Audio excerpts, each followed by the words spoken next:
Tracy was 8 years old and had a habit of burying things in the garden.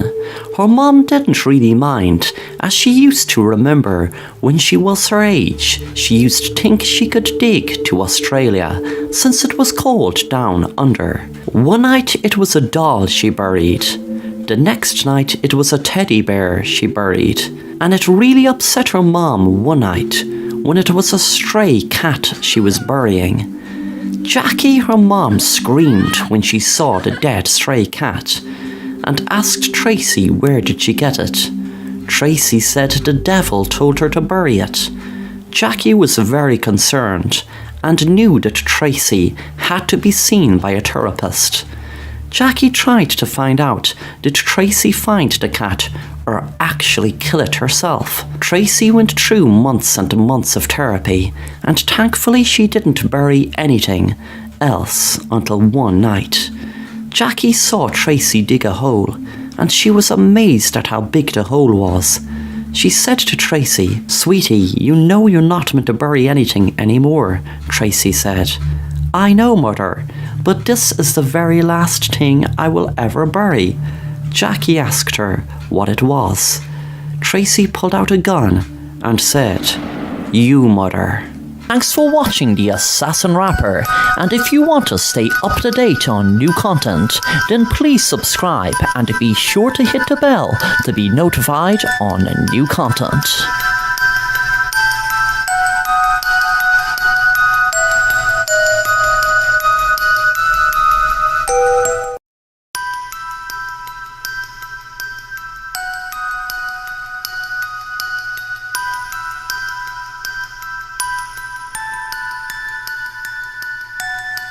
Hello, my name is Jason. The night my life changed, I could sense something was wrong.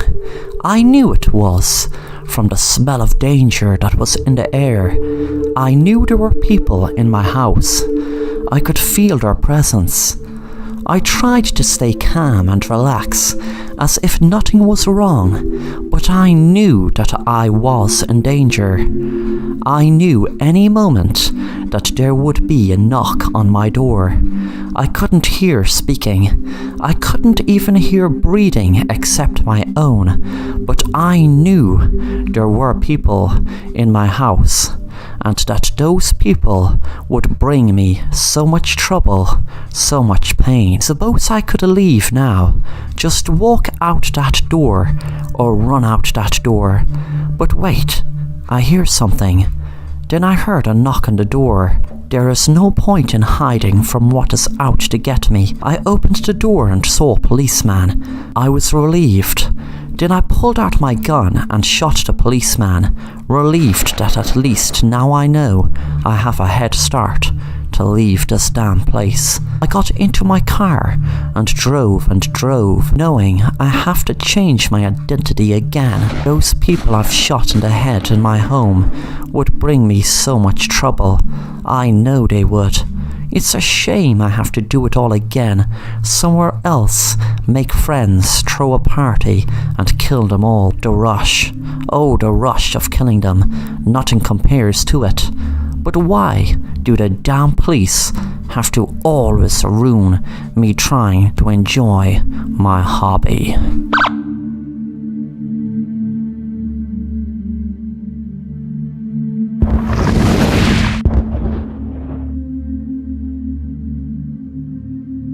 Thanks for watching The Assassin Rapper, and if you enjoy the content, then make sure to subscribe and hit the bell to be notified of new content.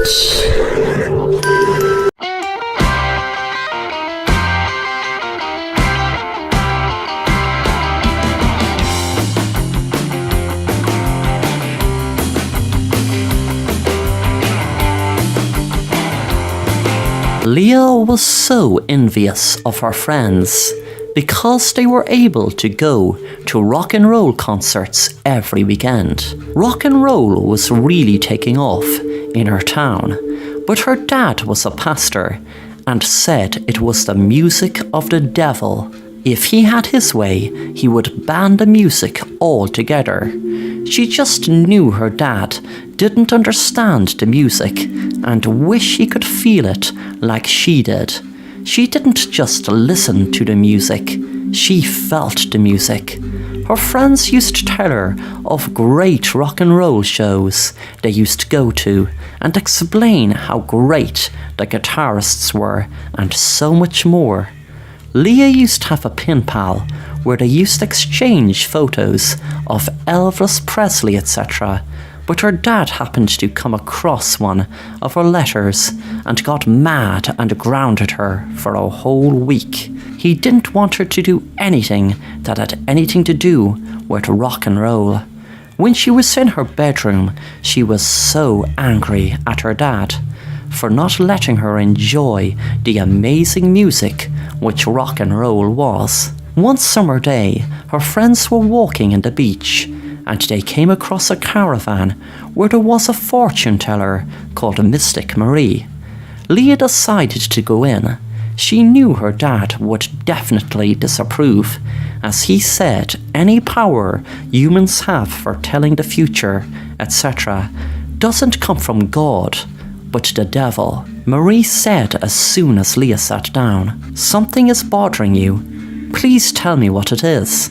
Leah began to start at the start and tell her that her father stops her from listening to rock and roll and going to rock and roll concerts, and she just wishes he could feel rock and roll, really feel it and its effects. She loved the effect it had on her. Marie promised her she would grant her wish. The next weekend, Leah had decided to sneak out to a rock and roll concert, and she had so much fun. Her dad must have had a premonition she would do it, because he had noticed she had snuck out. He went out looking for her, and as he was walking by a cliff, he heard a noise. He turned around to see what it was, and saw a huge rock roll towards him.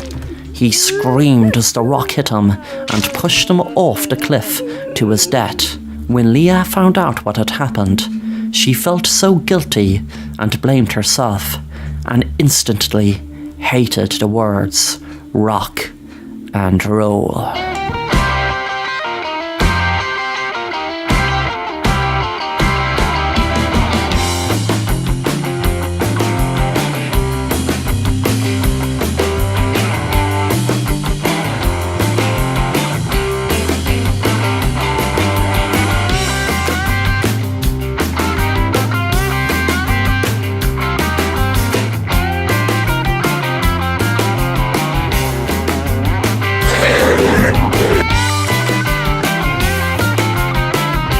Thanks for watching The Assassin Rapper, and if you want to stay up to date on new content, then please subscribe and be sure to hit the bell to be notified on new content.